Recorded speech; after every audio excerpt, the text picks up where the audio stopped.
శ్రీరామాయణంలో ఒక మాట చెప్తారు, శోకో నాశయితే ధైర్యం, శోకో నాశయితే స్మృతం, శోకో నాశయితే సర్వం, నాస్తి శోక సమోరిపుహు. అసలు లోకంలో శత్రువు అనేటటువంటి వాడు ఎవడైనా సరే ఒక శత్రువు ముందు చిన్నవాడే. ఎవడా పెద్ద శత్రువు అంటే శోకమే పెద్ద శత్రువు. శోకము ఎక్కడ ఉంటుంది? మనస్సులో ఉంటుంది. ఇవాళ నేను ఈ శోకమును పొందడానికి కారణమేమి? ఈ తప్పు ఇక జీవితంలో దొరలకుండా నేను జాగ్రత్త పడతాను.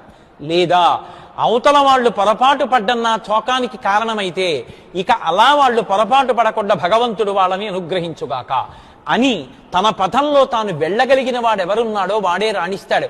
లేకపోతే శోకము అన్నిటికన్నా ప్రబల శత్రువు.